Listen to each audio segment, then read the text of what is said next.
I know a place that's sound and safe for us now.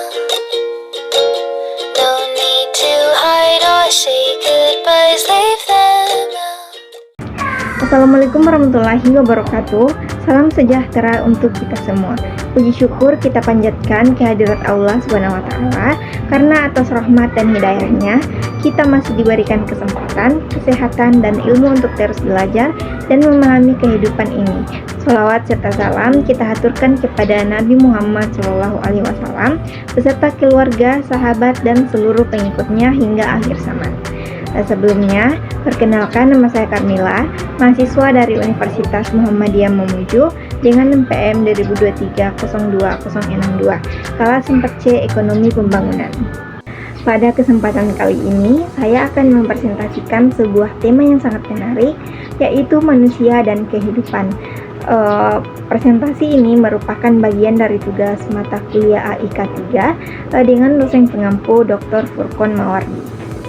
Baik, dalam pembahasan ini kita akan mengulas 4 poin utama, yaitu perjalanan hidup manusia dari alam ruh hingga hari akhirat. Yang kedua, ragam orientasi hidup manusia. Yang ketiga, tujuan dan fungsi penciptaan manusia. Dan yang keempat, hidup sukses dalam pandangan Al-Quran. Baik, langsung saja kita mulai pembahasannya.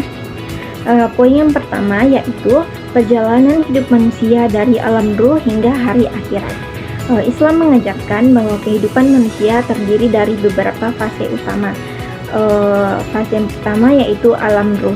Sebelum manusia lahir, ruh mereka telah diciptakan oleh Allah. Dalam Quran Surah Al-A'raf ayat 172, Allah berfirman bahwa ruh manusia bersaksi bahwa Allah adalah Tuhan mereka.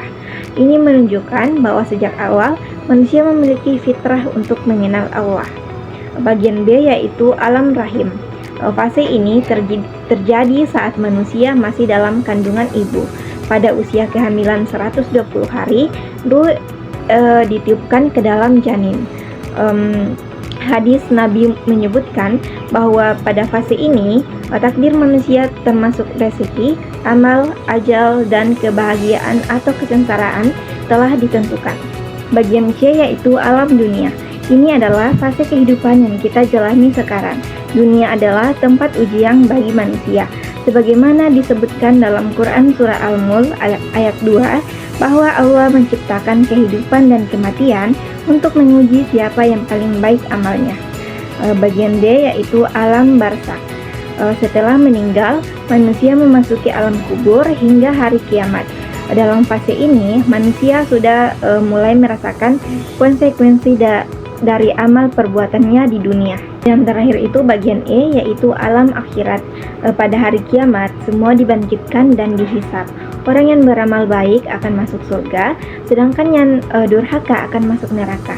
Kehidupan di akhirat bersifat kekal dan menjadi tempat pembalasan yang adil. Poin yang kedua yaitu ragam orientasi hidup manusia. Manusia memiliki berbagai cara dalam menjalani hidup, dan orientasi ini menentukan bagaimana mereka memandang dunia dan akhirat. Orang yang hanya mengejar dunia. Kelompok ini hanya fokus pada kesenangan, harta, jabatan, dan pencapaian materi. Mereka mengabaikan nilai-nilai spiritual dan kehidupan akhirat. Dalam Quran Surah Al-Kahfi ayat 103 dan 104, Allah menyebut mereka sebagai orang yang amalnya sia-sia karena tidak memiliki tujuan dan akhirat. Bagian B, orang yang hanya mengejar akhirat. Sebagian orang hanya beribadah dan menghindari kehidupan dunia, seolah-olah dunia tidak penting. Padahal, Islam mengajarkan keseimbangan antara dunia dan akhirat. C. Orang yang seimbang. Ini adalah orientasi hidup terbaik, yaitu mereka yang berusaha sukses di dunia tetapi tetap berpegang pada nilai-nilai agama. Allah berfirman dalam Quran Surah Al-Qasas ayat 77 agar manusia mencari kebahagiaan akhirat tanpa melupakan bagian mereka di dunia. Poin yang ketiga yaitu tujuan dan fungsi penciptaan manusia. Allah menciptakan manusia bukan tanpa tujuan. Beberapa fungsi utama penciptaan manusia antara lain A. Beribadah kepada Allah. Dalam Quran Surah At-Sariyat ayat 56, Allah menegaskan bahwa manusia diciptakan untuk beribadah kepadanya. Ibadah mencakup segala aktivitas yang dilakukan dengan niat untuk mencari ridha Allah, bukan hanya sholat dan puasa. Bagian B, menjadi khalifah di bumi. Allah menjadikan manusia sebagai khalifah atas pemimpin di bumi. Quran Surah Al-Baqarah ayat 30, artinya manusia bertanggung jawab untuk menjaga keseimbangan dan kebaikan di dunia. Bagian C, diuji untuk mengetahui siapa yang terbaik amalannya.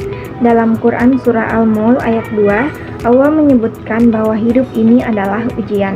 Kesuksesan sejati adalah ketika manusia lulus ujian dengan amal baik dan ketakwaan. Poin yang terakhir yaitu hidup sukses dalam pandangan Al-Quran. Islam mendefinisikan kesuksesan bukan hanya dalam bentuk materi, tetapi juga dalam aspek spiritual dan sosial. Keimanan dan ketakwaan. Orang yang benar-benar sukses adalah mereka yang beriman dan bertakwa kepada Allah. Quran Surah Al-Mu'minin ayat 1-11. B. Menjaga akhlak yang baik. Rasulullah Shallallahu Alaihi Wasallam bersabda bahwa salah satu tujuan utama diutusnya beliau adalah untuk menyempurnakan akhlak manusia. Orang yang memiliki akhlak baik akan mendapatkan kedudukan tinggi di akhirat. C. Berbuat baik kepada sesama. Dalam Quran Surah Al-Ma'idah ayat 2, Allah memerintahkan manusia untuk tolong menolong dan dalam kebaikan.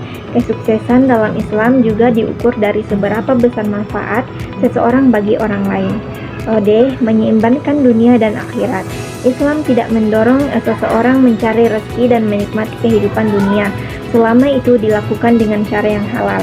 Quran Surah Al-Qasas ayat 77 menegaskan bahwa manusia harus berusaha mencari kebahagiaan akhirat tanpa melupakan urusan dunia. Dari pembahasan ini, kita bisa menyimpulkan bahwa kehidupan manusia adalah perjalanan panjang dari alam ruh hingga akhirat.